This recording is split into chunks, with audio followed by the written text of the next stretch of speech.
Right breaking news చూస్తున్నాం. శ్రీకాళహస్తి రాముడి హత్య కేసులోని కీలకమైన విషయాలు బయటకు వస్తున్న పరిస్థితి కనిపిస్తోంది. ఈ నేపథ్యంలోని అతన్ని పలుమారు సార్లు అంటే ఇటు గోడౌన్లోని గోధుమ గోడౌన్లో కూడా భార్య భర్తలు ఇద్దరు కూడా చిత్రహింసలు పెట్టినట్టు ఇప్పటికే దానికి సంబంధించిన వీడియోలు కూడా వాళ్ళు తీసినట్టు తెలుస్తుంది. మరి అయితే ఎందుకు హత్య చేయాల్సి వచ్చింది అన్న విషయాలపైన ఆరా తీస్తున్నప్పుడు వినూత్కి సంబంధించి ప్రైవేట్ వీడియోస్ ఆయన తీశారు అని, అలాగే పార్టీకి సంబంధించి కొన్ని విషయాలు కావచ్చు, లేకపోతే వాళ్ళ యొక్క వ్యక్తిగత విషయాలను కూడా వేరే పార్టీకి చెప్పే ప్రయత్నం చేశాడు. అండ్ ఇదే కాకుండా వినూత్ ప్రైవేట్ వీడియోస్ ఏవైతే ఉన్నాయో అవి కూడా పక్క వాళ్ళకి ఇచ్చే ప్రయత్నం చేశాడు అని చెప్పి కూడా చెప్తున్న పరిస్థితి కనిపిస్తుంది. ఈ నేపథ్యంలోని వీడియోలు తీసి ప్రత్యర్థులకు ఇవ్వడం వల్లే మర్డర్ చేశామన్నట్టు కూడా చెప్తూ ఉన్నారు. ఇటు వినూత్ దుస్తులు మార్చుకుంటున్న దృశ్యాలను రహస్యంగా చిత్రీకరించినట్లు కూడా ఇప్పటికే చెప్తున్న పరిస్థితి కనిపిస్తుంది. అయితే రాముడిని శ్రీకాళహస్తిలోనే చంపి మృతదేహాన్ని సొంత కారులోని తీసుకువెళ్లినట్టు కూడా తెలుస్తోంది. అయితే 2 కారులు మార్చినట్టు కూడా తెలుస్తుంది. ఎందుకంటే ఇక్కడి నుంచి శ్రీకాళహస్తిలో చంపిన తర్వాత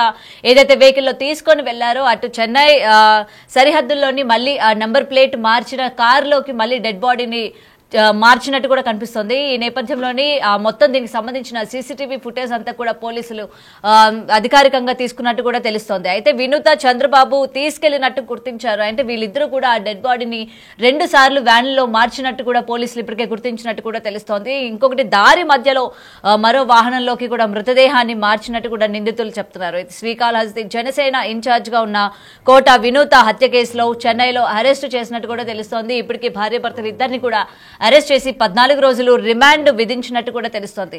అయితే దీనికి సంబంధించి విచారణలో కూడా పోలీసులు పలు ప్రశ్నలు వేసిన పరిస్థితి కూడా కనిపిస్తుంది. అసలు ఎందుకు చంపారు ఏంటి అన్న దానిపైన పూర్తి వివరాలు మా ప్రతినిధి దామోదర్ అందిస్తారు.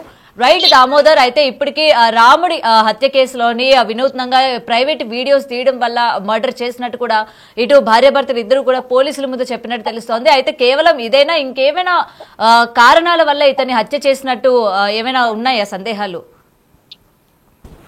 గౌరీ రాయుడు గత 6 సంవత్సరాలుగా ఏదైతే కోట వినూత చంద్రబాబు వద్ద అత్యంత నమ్మకస్తుడుగా పనిచేస్తున్నాడు. పిఏ గాను డ్రైవర్ గాను ఉన్నాడు. అతని సమీపంలోనే బొక్కసంపల్లి గ్రామము.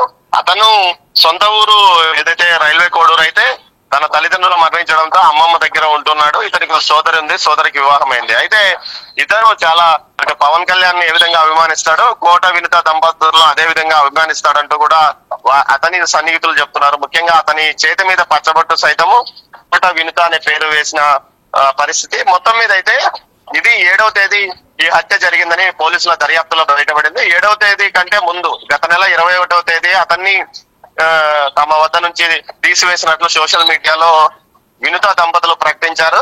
అయితే ఇతను వ్యక్తిగత వీడియోలు తీసాడా లేకపోతే ఆర్థిక వ్యవహారాల అన్న విషయం మాత్రం అప్పట్లో తెలియదు. తాజాగా పోలీసుల దర్యాప్తులో 7వ తేదీ అతన్ని చంపివేసి అతన్ని కొట్టి అతని ద్వారా సెల్ఫీ వీడియోలు అతనితోనే రికార్డింగ్ చేయించారు.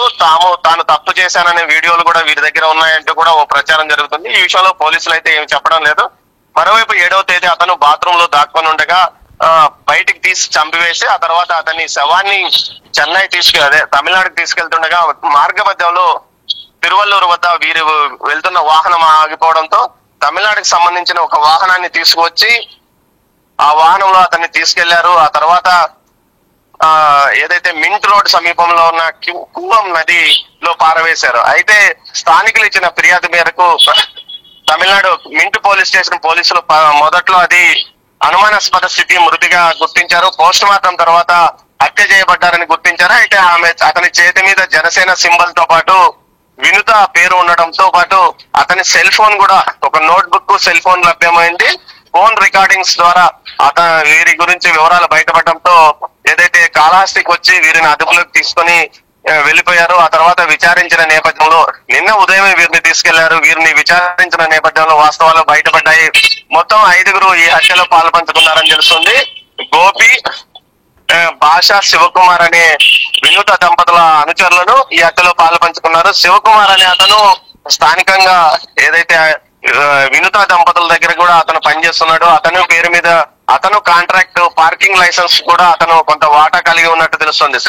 శ్రీకాళహస్తి ఆలయ పార్కింగ్ టెండర్ కి సంబంధించి 20% వాటా శివకుమార్ పొందినట్టు తెలుస్తుంది. అయితే కొన్ని ఆర్థిక లావాదేవీలు ఏదైతే ఇటు రాయుడుకు సంబంధించి శ్రీనివాస్ అలయాస్ రాయుడుకు సంబంధించిన ఆర్థిక లావాదేవీలు కొంత అతను తన పొలం అమ్మి ఆ డబ్బులను కూడా వినుత దంపతులకు ఇచ్చాడు. సుమారు 40 నుంచి 50 లక్షలు అతను వీళ్ళు ఇవ్వాల్సి ఉందన్న ఓ ప్రచారం కూడా ఉంది. మొత్తం మీద అయితే అసలు ఏం జరుగుతుందో తెలియని పరిస్థితి. అతని చావుకు కారణం కొన్ని వ్యక్తిగత వీడియోలు తీశాడు. అవి అతని సెల్ ఫోన్ లో గుర్తించి అతన్ని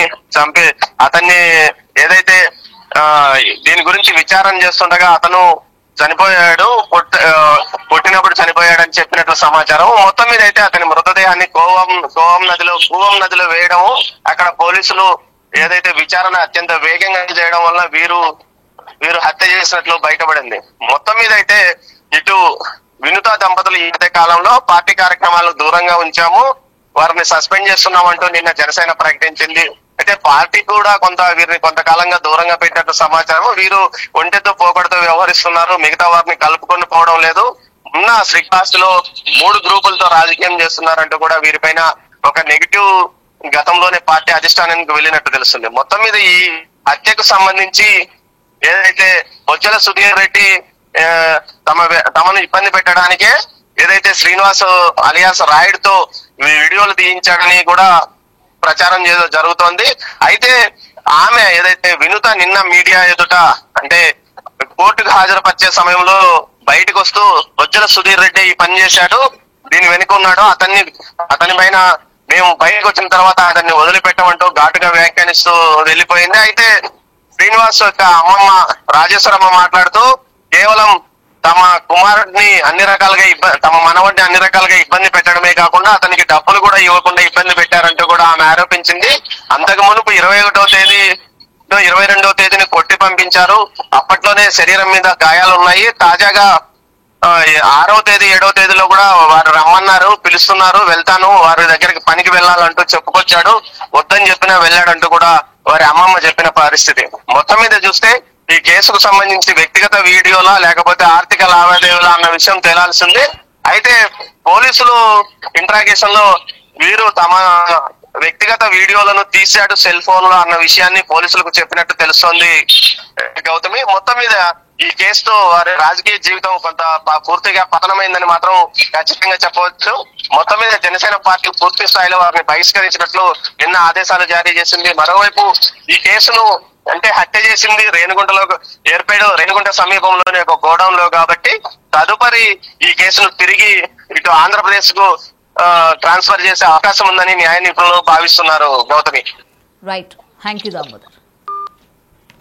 రైట్, బ్రేకింగ్ న్యూస్ చూస్తున్నాం. ఇప్పటికీ దీనికి సంబంధించి అసలు ప్రైవేట్ వీడియోస్ తీయడం వల్ల ఇతన్ని హత్య చేశారా, లేకపోతే ఇంకేమైనా పార్టీలో ఉన్న లావాదేవీలు కావచ్చు, లేకపోతే ఇన్ఫర్మేషన్స్ వేరే వాళ్ళకి అందజేస్తున్నందుకు ఈ విధమైన చర్యకు చేపట్టారా అన్న దానిపైన పోలీసులు అయితే దర్యాప్తు చేపట్టారు. అయితే ఈ నెల 8వ తేదీన కువ్వా నది కాలువలో మృతదేహాన్ని స్థానికులు గుర్తించిన తర్వాత ఆయన పోస్ట్ మార్టం నిమిత్తం ఒంటిపైన గాయాలు కావచ్చు, లేకపోతే తీవ్రంగా ఆయన్ని హింసించి చంపారు అని చెప్పి పోలీసులు ఇప్పటికే బయటకు ప్రకటించినట్టు కూడా తెలుస్తుంది. ఈ నేపథ్యంలోని ఈయనకి సంబంధించి ఆ యొక్క గోడౌన్లో కావచ్చు మొత్తం అన్ని కూడా వీడియోలు తీసుకున్న పరిస్థితి కనిపిస్తుంది. ఆయన మొత్తం వీడియోలు కూడా పరిశీలించిన తర్వాత అసలు ఎందుకు చంపాల్సి వచ్చింది, ఏంటి, ఏవైనా లావాదేవీలు అంటే వీళ్ళ ఫ్యామిలీ పరంగా ఏమైనా లావాదేవీలు ఉన్నాయి, ఎందుకంటే ఇతన్ని ఎంతో కాలంగా నమ్మకంగా పనిచేస్తున్న పిఏగా ఉన్న ఈ వ్యక్తిని ఒక్కసారిగా బయటికి పంపించినప్పుడు కూడా అధికారికంగా ప్రకటించడం కూడా జరిగింది.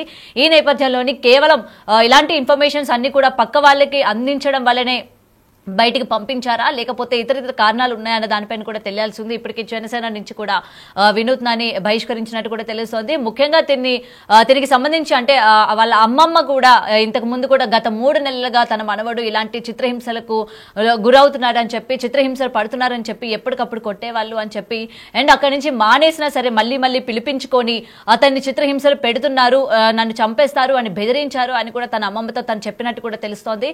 అండ్ ఇంకా చెప్తున్న తరుణంలోనే ఒక్కసారిగా తన మరణ వార్త వినాల్సి వస్తుంది అనుకోలేదు అని చెప్పి పోలీసులతోని వాళ్ళ అమ్మమ్మ ఇప్పటికే చెప్పినట్టు కూడా తెలుస్తోంది. ఈ నేపథ్యంలోని వీళ్ళిద్దరికీ సంబంధించి ఇప్పటికే వినూత్నని తన భర్త చంద్రబాబుని కూడా అదుపులోకి తీసుకున్నట్టు తెలుస్తుంది. ముఖ్యంగా ఎందుకు చంపారు, ఏంటి, వీడియోలు కానీ అన్ని కూడా పరిశీలించిన తర్వాత ఒక కొలిక్కి వస్తుంది అన్నట్టు కూడా ఇక్కడ క్లియర్ గా కనిపిస్తుంది.